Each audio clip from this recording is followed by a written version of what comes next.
우리 주와 더불어 교제하게 하시는 하나님은 미쁘시도다. 아멘. 할렐루야. 네, 어떻게 명절들 잘들 보내셨습니까? 네. 오늘 예배 나오신 우리 성도님들 얼굴 보시면서 우리 이렇게 한번 인사 나누겠습니다. 사랑하고 축복합니다. 네, 감사합니다. 네, 오늘 말씀의 제목은 성도라 부르심을 받은 자들이라는 제목으로 하나님 말씀 증거하도록 하겠습니다. 신약 성경의 모든 서신을 온전히 이해하기 위해서는 각 서신의 배경을 이해하는 것이 너무나 중요합니다. 특히 각 서신이 어떤 수신자를 대상으로 하였는지, 그들이 어떠한 상황에 있었는지, 그리고 이 서신이 어떤 목적을 가지고 주어졌는지를 살펴보는 것이 서신을 이해하는 기본 작업이 되는 것입니다. 오늘 우리가 보고 있는 고린도전서의 수신자 문제에 관해 먼저 생각해 본다면, 본 서신은 사도 바울이 제2차 전도 여행 때 약 1년 반 동안 사역하며 개척한 고린도 교회 성도들을 1차적 수신자 대상으로 생각하고 기록한 서신입니다. 당시 고린도는 로마의 속주 중 아가야 지방의 수도로서 여러 가지 면에서 헬라의 가장 중요한 도시였습니다.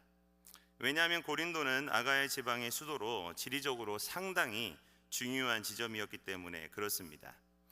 특히 헬라 본토에서 펠로폰네소스 반도로 나아가는 길목에 있었기에 상업상으로도 육로와 수로를 모두 겸한 교통이 아주 빈번한 도시였다라는 것을 알 수가 있습니다. 거대 상업 도시들이 을에 그렇듯이 고린도 역시 다양한 외부 문화에 개방적이었고 어떤 부도덕한 풍습에 대해서도 통제를 가하지 않았습니다.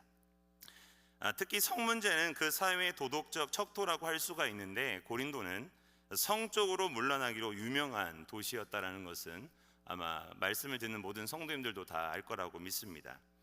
한 예로 고린도의 가장 높은 곳인 아크로 고린도에 세워진 이 아프로디테 신전에는 1000여 명의 여사제들이 있었는데, 이들은 모두 종교의 이름으로 매춘을 자행하는 자들이 였다는 것을 말씀하고 있습니다.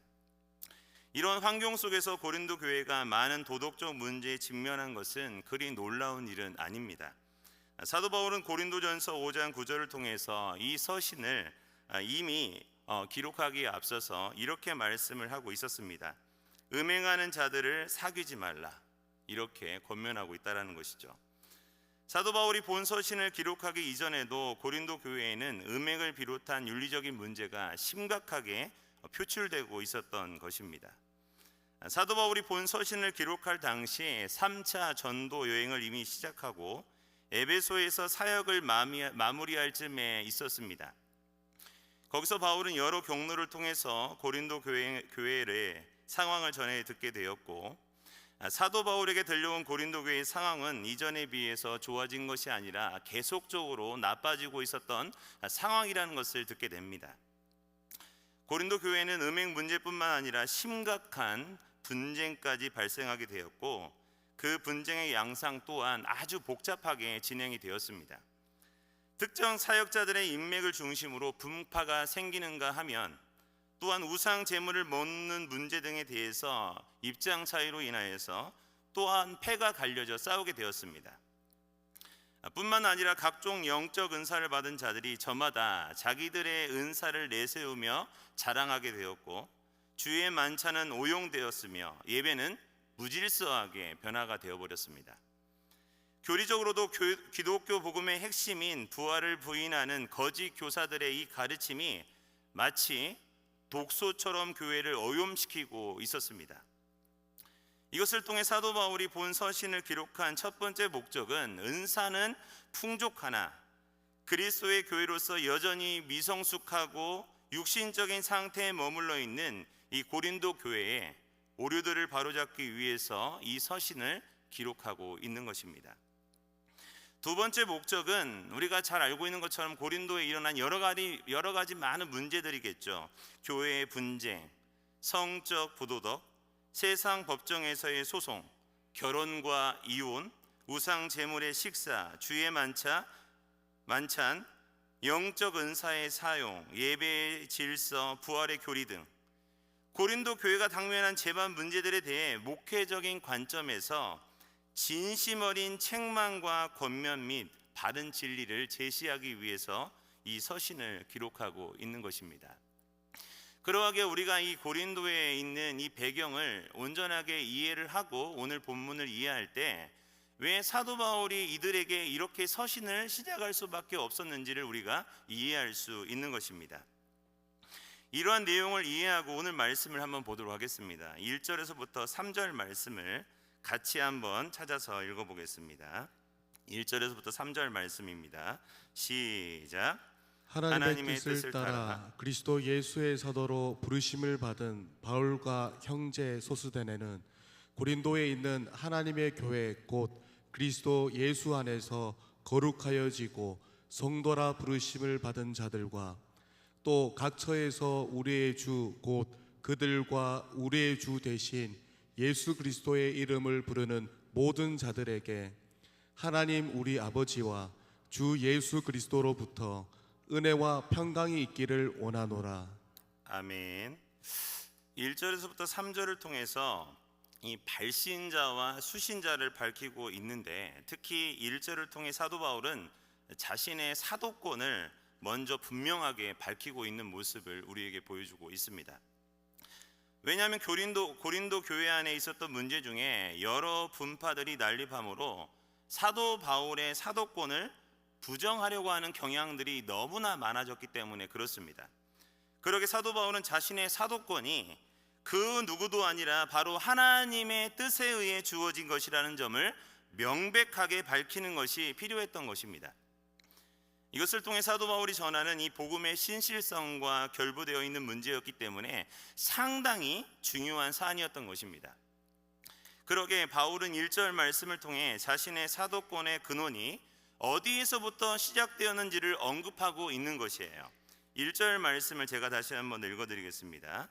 하나님의 뜻을 따라 그리스도 예수의 사도로 부르심을 받은 바울과 소스데네는, 여기서 이 사용되고 있는 이 사도라는 단어는 매우 중요한 단어입니다. 왜냐하면 사도라는 이 단어의 뜻을 살펴보면 그 이유를 알 수가 있어요. 사도라는 이 단어는 메시지를 가지고 보내다라는 뜻을 가지고 있습니다. 이 단어는 좁은 의미에서 그리스도께 직접 임명받아서 보냄받은 12명의 제자와 가룟 유다를 대신하여서 뽑힌 마띠아만을 의미하고 있는 단어이긴 하지만, 그러나 초대교회에 이르러서는 이보다 넓은 범위의 사람들을 가리키는 단어로 사용된 단어가 바로 이 단어예요. 즉 사도 바울을 비롯하여서 바나바, 주의 형제 야고보, 실루아노 등도 사도로 불려지게 됩니다. 그런데 사도 바울은 자신이 다름 아니라 하나님의 뜻을 따라 이러한 사도가 되었다고 지금 분명하게 밝히고 있는 것이죠. 이처럼 하나님의 뜻을 따라서 사도직을 받은 이 사도 바울은 단순히 멸망의 자리에서 구원의 자리로 부르심을 받은 이 소명을 지칭하는 단어만 의미하고 있는 것이 아니라는 것을 여기에서 말씀하고 있는 것입니다. 이것을 통해 하나님의 뜻을 따라 사도가 된 사도 바울은 단순히 소명의 뜻만이 아니라 그것과는 별개의 사도로의 부르심이 있다는 것을 우리에게 말씀해주고 있는 것입니다. 또한 사도 바울은 자신의 이 사도직의 사명을 충실하게 이행하기 위해서 그리스도의 대사로 자신의 목숨도 아끼지 않고 열심히 복음을 증거했던 자라는 것을 우리에게 보여주고 있습니다. 이러한 사실을 통해서 사도 바울은 이 사도직에 대해서 하나님의 부르심을 통해 이루어진 일이라는 것을 우리에게 강력하게 말씀해주고 있는 것입니다. 그렇다면 이 서신을 통해서 사도 바울의 이 사도권이 하나님으로부터 비롯된 것을 깨닫게 된 고린도 성도들의 마음은 어떠했을까요? 사도 바울이 전한 이 서신을 통해서 그의 교훈과 책망을 의심하지 않고 들을 수 있는 마음의 자세가 되었을 것입니다. 왜냐하면 수많은 분파로 인하여서 그들의 마음 가운데 여러 가지 많은 어려운 마음들이 있었는데 사도 바울이 정확하게 자신은 다른 자들과 달리 하나님의 뜻을 따라서 보냄받은 자라는 것을 언급함으로 자신의 말에 권위가 있음을 우리에게 보여주고 있는 것입니다. 2절을 보면 1절에서 발신자들을 밝히는 데 이어서 수신자들이 누구인지를 우리에게 말씀해주고 있습니다. 바울은 1차 수신자로 고린도 교회의 성도들을 언급하고 있는데 2차 수신자로 각 처의 성도들을 언급하고 있습니다. 사도 바울이 사역을 할 당시에 고린도 교인들뿐만 아니라 각 처의 성도들을 언급한 것은 고린도 교인들 외에 다른 곳에 있는 교인들도 이 서신을 읽을 것을 예상하고 지금 이 편지를 쓰고 있는 것입니다. 또한 이 서신은 그 당시에 있었던 예수 그리스도를 믿는 성도들에게만 수신이 된 것이 아니라 이 시대를 살아가고 있는 예수 그리스도를 믿고 있는 여러분들과 저에게도 이 말씀을 동일하게 전해주고 있다라는 것입니다. 사랑하는 성도 여러분, 그렇다면 여기에서 우리는 한 가지 질문을 던질 필요가 있습니다. 우리는 사도 바울이 왜 이 서신을 쓰게 되었는지를 알게 되었고, 사도 바울이 자신의 사도권에 대해서 강조한 이유도 우리가 알게 되었습니다. 또한 고린도 교회의 모든 상황을 알고 있는 사도 바울이기에 이 서신을 쓸 당시 고린도 성도들을 책망할 수 있었지만 사도 바울은 그들을 책망하기에 앞서서 그들의 부르심이 어떻게 시작되었는지를 지금 일깨우고 있는 거예요. 2절을 한번 다시 한번 보도록 하겠습니다. 2절 말씀은 같이 한번 읽어보겠습니다. 시작. 고린도에 있는 하나님의 교회 곧 그리스도 예수 안에서 거룩하여지고 성도라 부르심을 받은 자들과 아멘. 또 각처에서 우리의 주 곧 그들과 우리의 주 대신 예수 그리스도의 이름을 부르는 모든 자들에게. 아멘. 지금 사도 바울이 고린도 성도들을 향해 지금 무엇이라고 말을 하고 있습니까? 하나님의 교회 곧 그리스도 예수 안에서 거룩하여지고 성도라 부르심을 받은 자들이라 이렇게 언급하고 있어요. 사랑하는 성도 여러분, 제가 서두에서 고린도 교회에 대해서 자세하게 설명을 드렸습니다. 심지어 1년 반 동안 사도 바울이 자신의 모든 것을 투자해서 복음을 증거했던 자리예요. 그런데 지금 사도 바울이 복음을 증거하기 위해서 다른 지역에서 복음을 증거하고 있는데 고린도에서 들려오는 소식은 다 좋지 않은 얘기였습니다. 분파가 생겼죠. 여러 가지 많은 음행이 생겼죠. 또 교회에 여러 가지 많은 문제들로 인하여서 어려움들이 일어나고 있었는데, 그런데 사도 바울은 이러한 상황 가운데 원래 어떻게 하는 게 맞습니까? 그들이 하나님의 복음을 내려놓고 세속적인 삶 가운데 빠져있는 그 사람들을 향하여서 사도 바울은 책망해야 함에도 불구하고 책망하지 않고 이들을 이렇게 부르고 있다는 것이죠. 그리스도 예수 안에서 거룩하여지고 성도라 부르심을 받은 자들을. 사랑하는 성도 여러분, 이 상황이 어떤 상황인지 이해가 되십니까? 사도 바울의 이 서신을 읽고 있었던 고린도 성도들의 마음이 어떠했을까요? 기뻤을까요? 아니겠죠. 사도 바울이 그들이 하나님의 부르심을 받은 성도라는 것을 언급하고 있는 것은 이들에게 칭찬을 하기 위해서 언급하고 있는 것이 아니라 너희들의 부르심이 어떻게 시작되었는지를 언급함으로 인해서 이들의 잘못된 삶을 회개하라고 언급하고 있는 것입니다. 그들이 어떻게 예수 그리스도의 피값으로 교인이 되었습니까? 그들의 노력으로 된 것입니까? 그들이 지혜가 좋아서 그 십자가의 복음을 깨달아서 그들이 하나님의 놀라운 구원의 은총을 받은 백성들입니까? 아니죠. 철저히 하나님의 은혜 가운데 이들은 하나님의 부르심 가운데 그 하나님의 말씀을 듣고 성령의 부르심 가운데 성도가 된 자들이에요. 사도 바울은 이들에게 이들의 부르심을 언급하고 있는 것은 무엇이냐면 이들의 존재가 어떠했는지에 대해서 기억해 내라는 겁니다. 사랑하는 성도 여러분, 이 사도 바울의 이 서신을 통해서 고린도 성도들이 부끄러움을 느끼고 있었다라고 하면 이 서신을 읽고 있는 이 시대의 여러분들은 어떠해야 될까요? 여러분들은 신앙생활을 올바로 해 나가고 계십니까? 여러분들은 교회에서 매 주마다 하나님의 말씀을 듣고 계세요. 수요일날, 금요일날, 주일날, 새벽에. 심지어 소그룹 모임 가운데서도 하나님의 말씀을 들으며 우리의 정체성이 무엇인지를 날마다 우리는 듣고 있다라는 것이죠. 그럼에도 불구하고 여러분들의 일주일간의 삶, 여러분들이 남들이 보지 않고 있는 여러분들의 삶 가운데 여러분들의 신앙의 모습은 어떠하십니까? 음행의 문제는 없으십니까?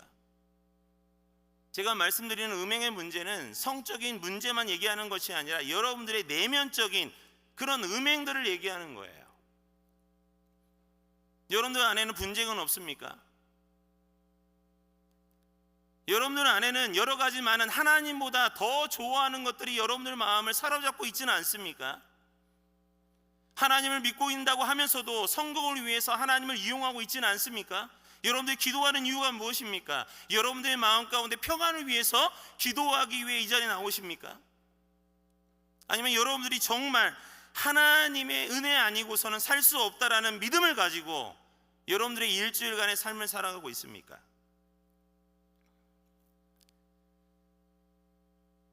여러 가지 많은 문제들을 우리는 한번 점검해 보셔야 돼요. 저도 거기에서 벗어날 수 없는 사람입니다.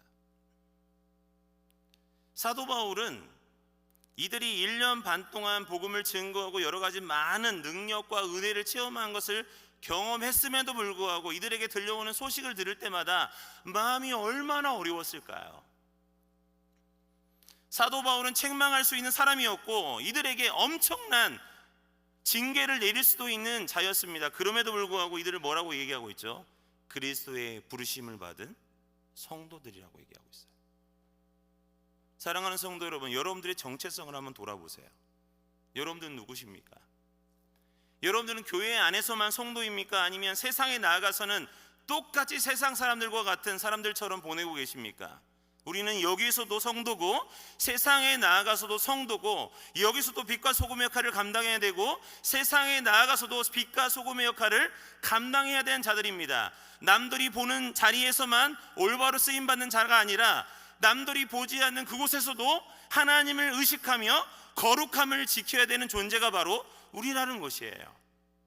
그러기에 사도 바울은 우리에게 그들의 부르심이 무엇인지를 우리에게 계속적으로 언급하고 있다는 것이죠. 사랑하는 성도 여러분, 여러분들은 어떻게 구원을 받으셨습니까? 여러분은 어떻게 이 자리에 와서 하나님의 은혜를 누리고 계십니까? 전적인 하나님의 은혜입니다. 이 말씀을 믿으십니까? 이 말씀이 믿어지지 않는다라고 하면 여러분들의 삶 가운데 어떤 변화도 일어나지 않아요. 이제 3절을 보면 사도 바울은 본 서신의 도입부의 필수 요소인 인사말을 하고 있습니다.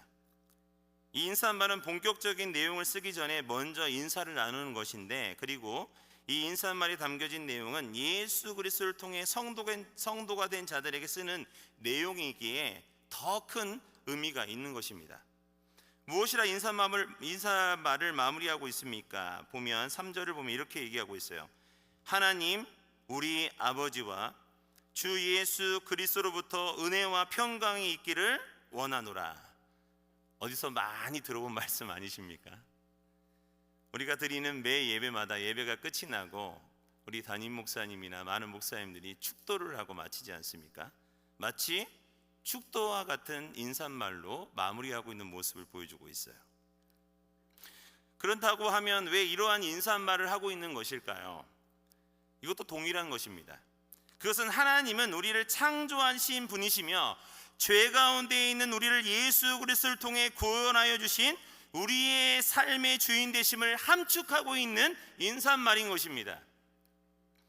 이러한 인사말을 통해서 서두에서 언급한 것과 같이 고린도 성도들의 정체성을 일깨우고 있는 것이에요.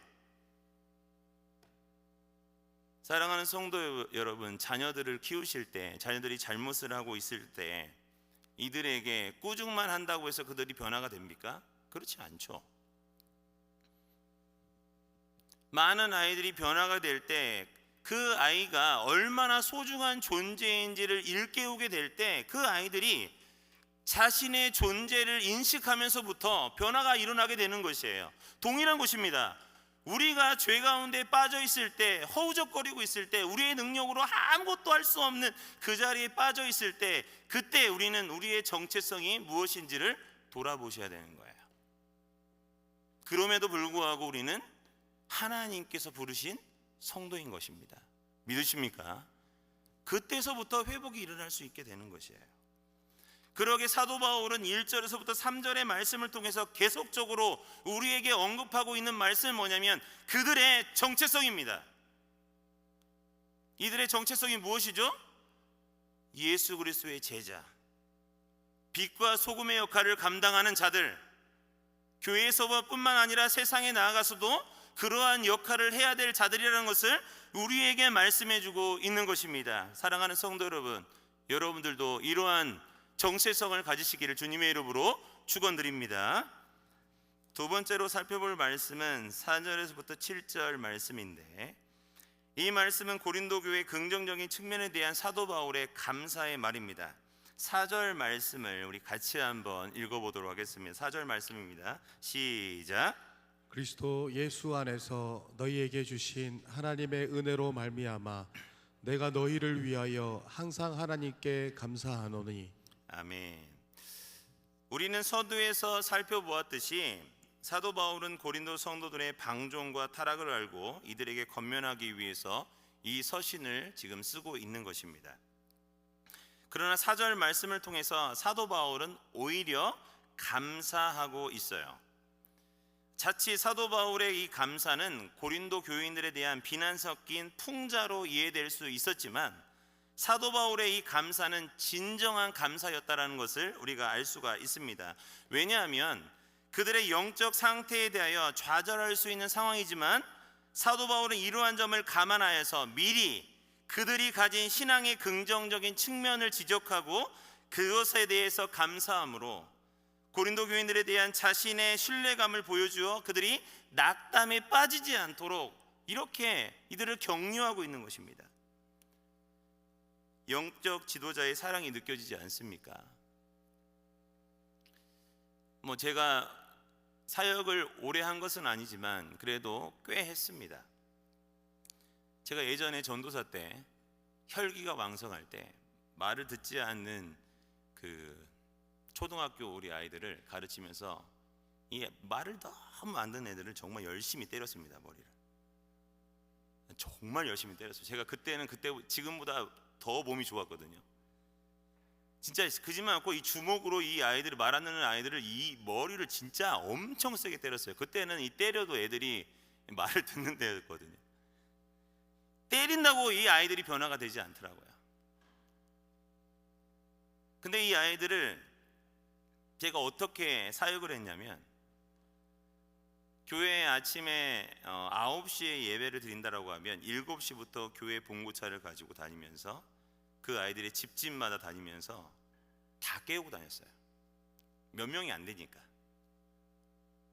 그리고 그 아이들을 만날 때마다 격려하고 맛있는 거 사주고 이 주먹이 아니라 사랑으로 대하기 시작하니 이 아이들이 변화가 되는 거예요. 제가 말씀을 잘 증거해서 변화가 된 것이 아니라 제 진심이 그 아이들에게 전달이 된 거겠죠. 그걸 보면서 제가 느끼는 건 무엇이냐면 교회에서도 이 강압적인 분위기보다는 어려움에 빠져 있고 죄 가운데 빠져 있는 자들을 더 격려하고 그들의 마음 가운데 위로하며 올바른 길로 갈 수 있도록 계속적으로 다가갈 때 그들이 알거든요. 그들이 무슨 죄로 지금 이 자리에 서 있는지를 알고 있기 때문에 교육자들이 그들의 마음을 잘 위로하고 만져주고 올바른 길로 갈 수 있도록 계속적으로 관심을 보여준다라고 하면 그들이 어느 순간인가 하나님이 주시는 은혜 가운데 젖어들어 올바른 자리로 돌아오는 것을 보게 됩니다. 사랑하는 성도 여러분, 여러 가지 많은 신앙생활을 하다 보면 영적인 문제 가운데 침체가 올 때가 너무도 많이 있어요. 그때 우리에게 필요한 것은 위로와 사랑이고 성령이 주시는 놀라운 은혜 가운데 내 마음을 사로잡는 하나님의 은혜가 임하게 될 때 그때서야 조금씩 일어날 수 있는 힘이 우리 안에서 일어나는 것을 보게 됩니다. 이게 바로 영적인 지도자들, 기독교인이 된 우리들이 어려움을 빠져 있는 많은 성도들을 대해야 될 자세라고 생각을 합니다. 사도 바울은요, 지식도 있었어요. 능력도 있었습니다.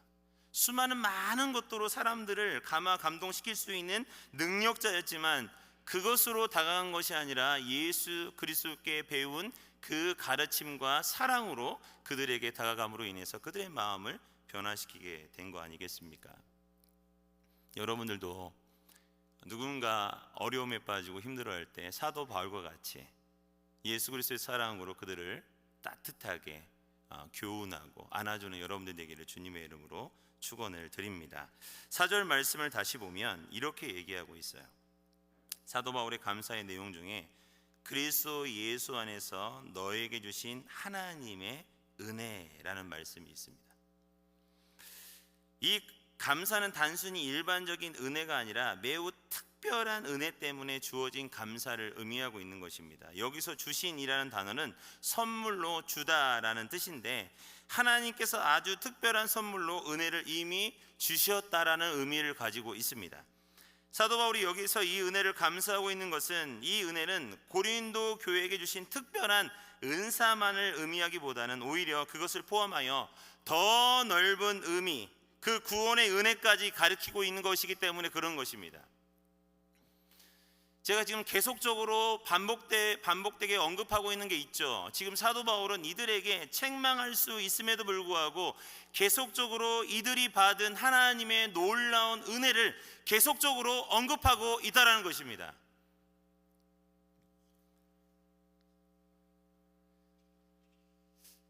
참 사도 바울은 인내 사람인 것 같아요. 성경을 읽어 내려가다 보면 사도 바울은 엄청난 열정의 사람이지만 한 사람을 변화시키기 위해서 엄청난 인내를 하며 접근하는 것을 계속적으로 보여주고 있다는 것이죠.